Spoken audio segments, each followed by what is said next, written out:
The talk today is Everyday City, Interventions and Observations, or Observations and Interventions. It's a course I teach at UTA.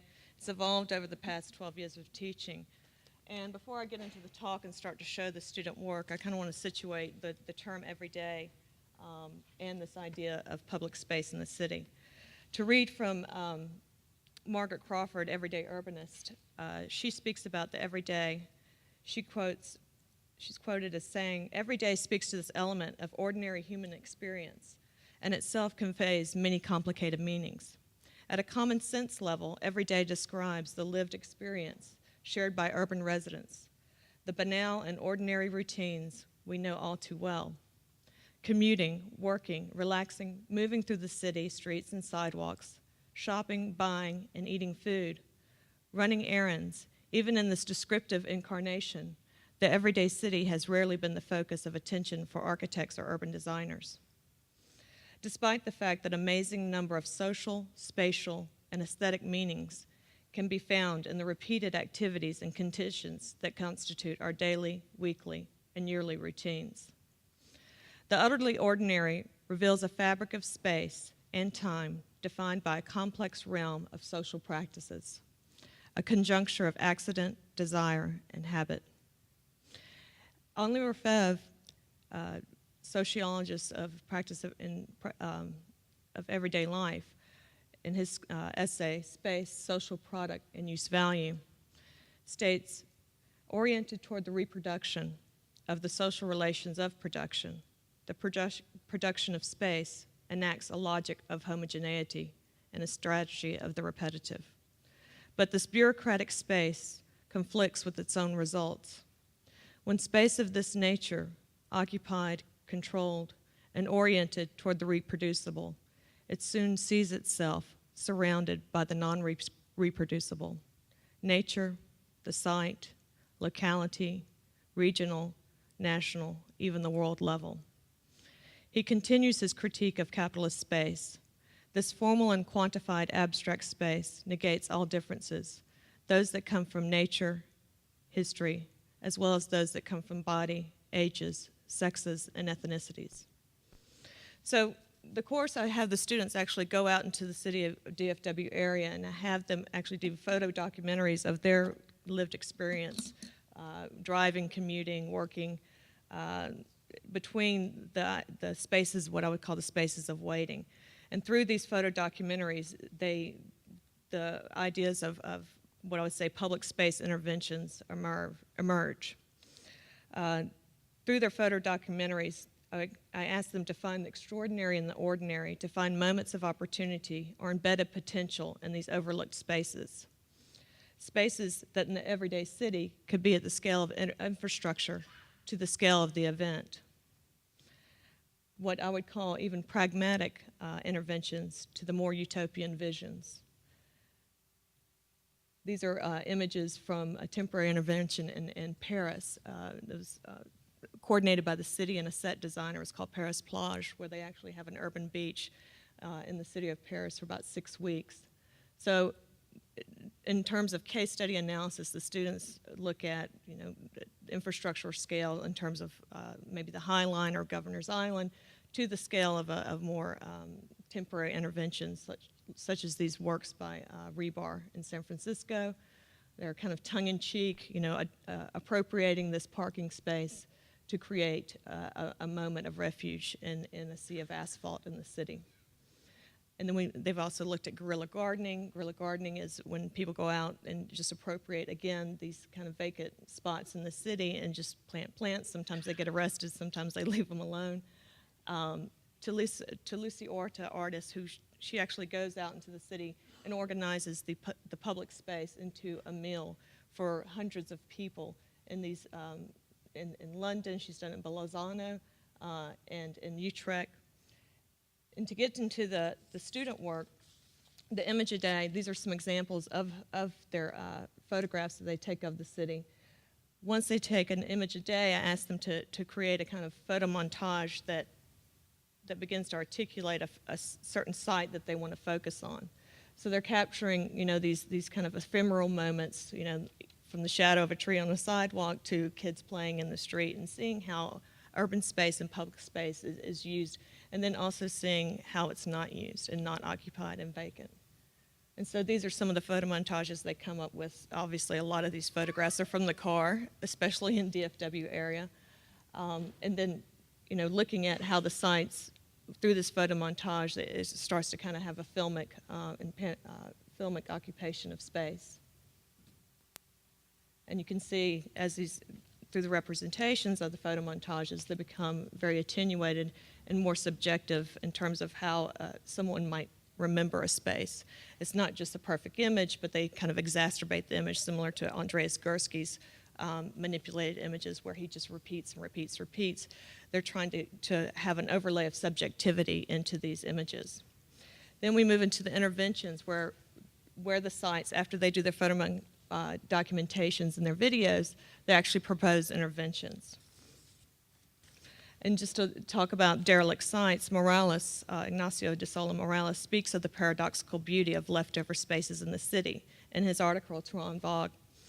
Void absence, yet also promise, the space of the possible, of expectation. This next project, the photo montage movie, a student was looking at his neighborhood of Lower Greenville, and community gardens is not a new idea, but I think it's interesting that through his documentation and experience through looking at these different vacant lots, that he has proposed these interventions.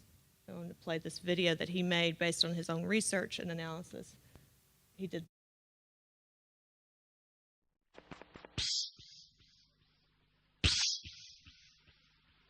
Hey, yo, are you afraid to die? Or do you want to live forever?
They must have learned to control water.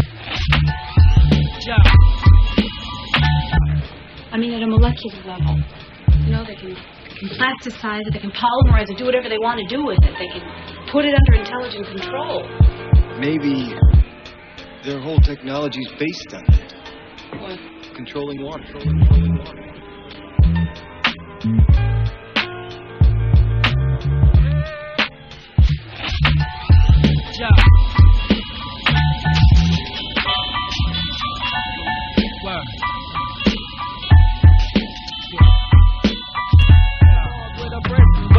Girl living in a material world, but it's alright, cause inside of Friday night to Mr. Funk Master, pump the BGs. And all you college students playing Ouija's. And all you college students playing Ouija's. And all you college students playing Ouija's. And all you college students playing Ouija. And all you college students. And all you college students. And all you college students. And all you college students. And all you college students. And all you college students playing Ouija. Put it under intelligent control. And all you college students. Put it under intelligent control. And all you college students. Put it under intelligent control. And all you college students. Put it under intelligent control. And all you college students. Are you afraid to die?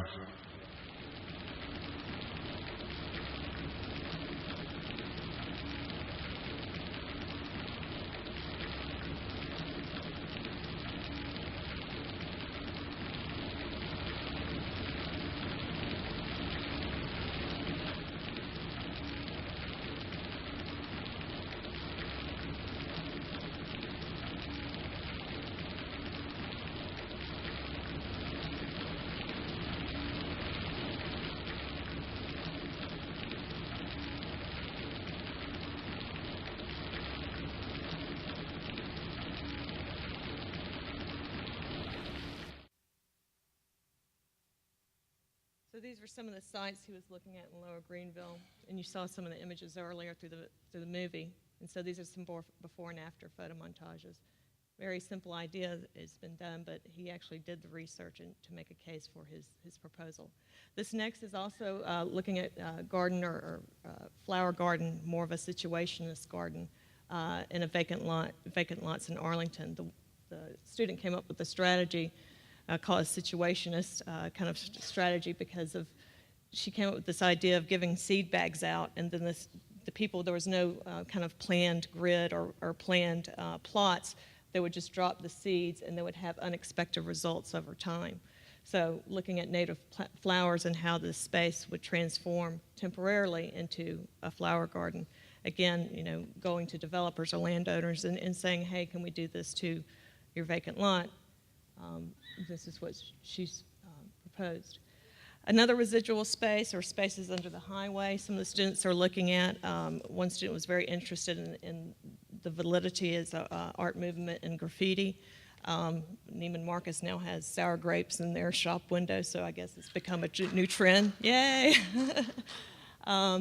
So he was really interested in how this actually can be a voice for the community and create space. Now I know there's a lot of controversy about, you know, gang and tagging, but you know, it's very successful in Barcelona and a lot of their public spaces where they're actually designating spots for these. And so he did some case study analysis. This is at NC State.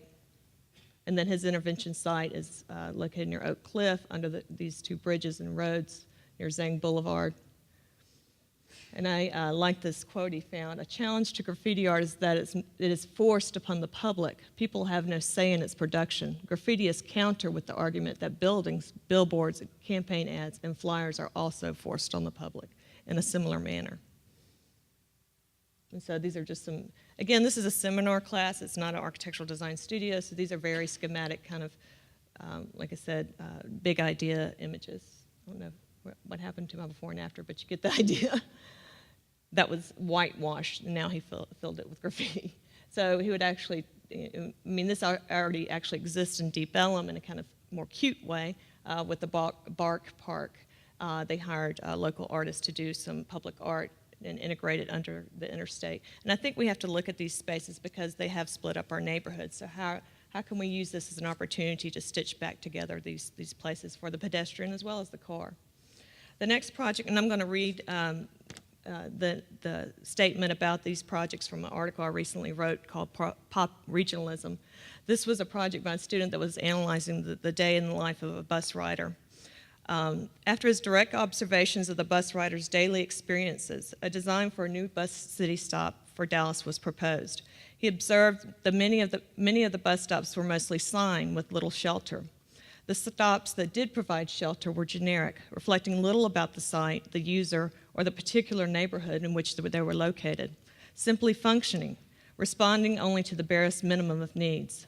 The challenge of the design proposal was to respond to local difference within the repetitive logic of mass production. Several design strategies and tactics were proposed.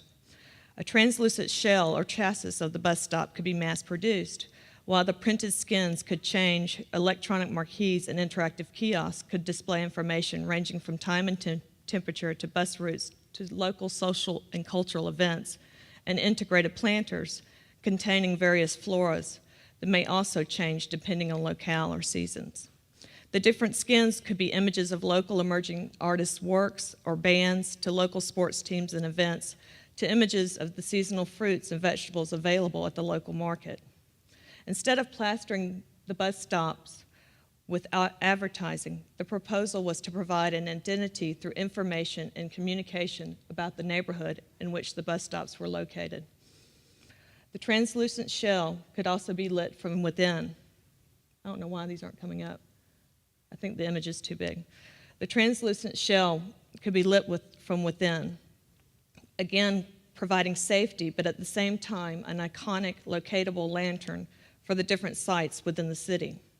In addition to differentiating the skin, the planters with various floras could provide a more tactile experience through sight and smell, versus the banal glass and steel bus stops and barren signs currently in use. Through the use of iconography, symbolism, site, specificity, and inventive programming, the bus stops attempt to respond to social and cultural difference and create a sense of place and time for all citizens within the everyday landscape of Dallas. The next project by Andrew Oxley is a bit more obviously infrastructural, large, big idea, and a bit utopian in my mind, but I thought it was interesting to show, just again as a generating idea of how we can look at Dean spoke of hybridization.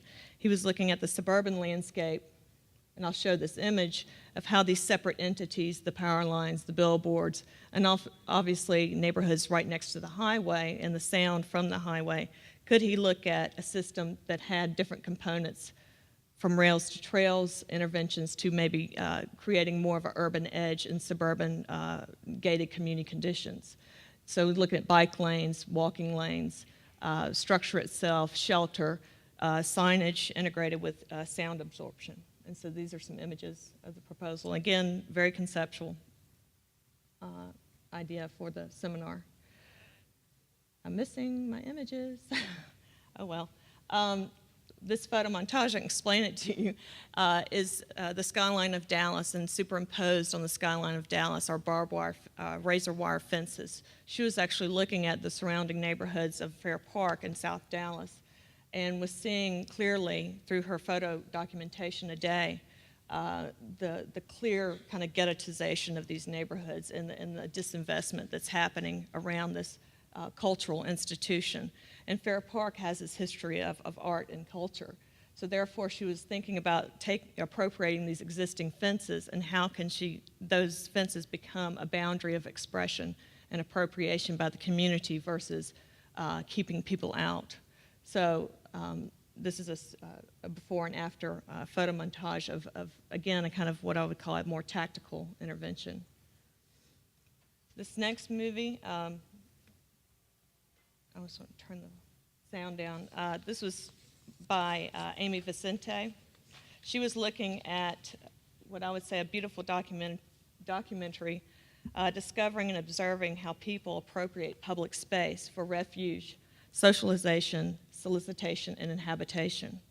It serves as evidence of what is seriously lacking in our everyday city: attention to public space and spaces of waiting, the spaces in between our commutes.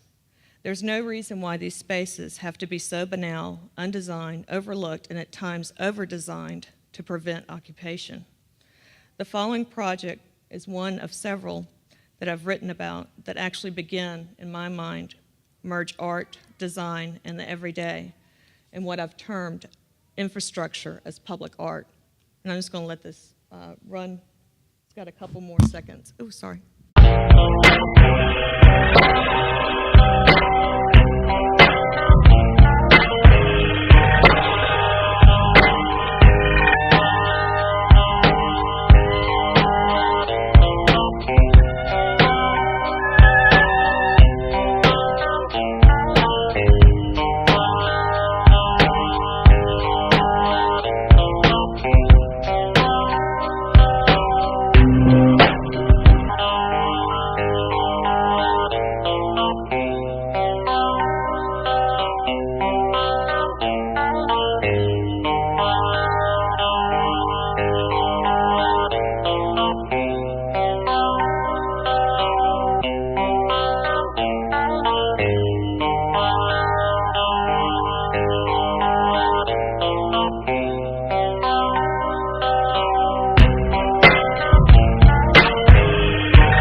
again, this next project is actually by some friends and colleagues down in Austin, Texas. They got a commission to do the Lance Armstrong Bikeway.